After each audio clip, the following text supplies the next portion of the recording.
Hey, John Jones, Tuesday Morning Coffee. Today we're going to talk about the craziness of this 2015 market. What's going on out there? Well, it's not uncommon if I list a home under $250,000 for me to have multiple offers and almost create a bidding war within 2 or 3 days after I have it listed. That's happening all over our county. You've probably heard people at work or friends of yours who are trying to buy a house in certain price ranges, and they literally get beat out by other offers.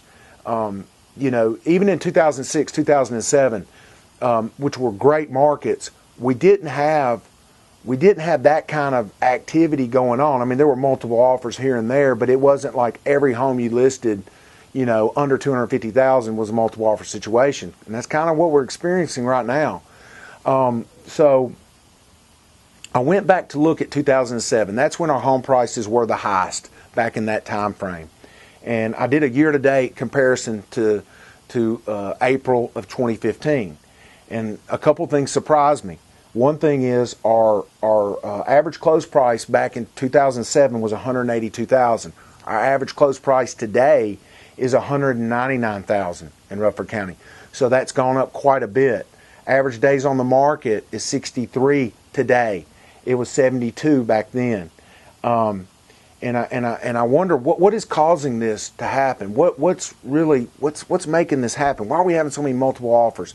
Well, obviously there's a supply and demand problem, but what really surprised me, although I knew it was going on, I just didn't know how big of a difference it was. In 2007, we had 2,285 active listings on the market. Now we have 1,093. 2,285 in 07, 1,093 today. So we definitely have a supply problem. Why do we have a supply problem? That's the next thing I asked myself. Well, if you remember from 2008 to 2012, we didn't really build any houses. We had hardly any new construction. So now that the demand's back, back in the good old days, even though we were selling a lot of houses, we kept replacing them. We were building. Every hayfield, every cornfield in town was a new development.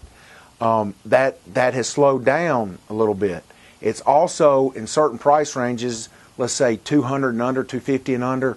It's very hard for a developer now to buy a piece of land with the cost of land, and the cost of development has increased so much.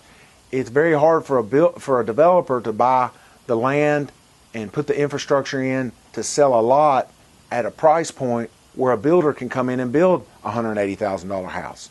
It just almost doesn't exist unless the guy is on the land for a long period of time and is in the land right. So a lot of these factors are factors we've never dealt with before. And it's the reason in a lot of price ranges existing homes are doing so well.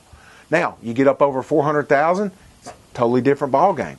There's a big supply of those homes. There's not as much demand for them, and there's a plentiful supply. But you get down, as you get down under 300, under 250, under 200, the further you go down, the harder it gets to find a home. So I don't know where this means we're going. It's a very interesting time. It's one that we're going to have to watch. I don't know what a new construction starter home even means anymore. I think starter homes now are $180,000, where they were $130,000 back during the peak. So anyway, we'll keep you updated. But it is craziness that I've never seen before. Thank you.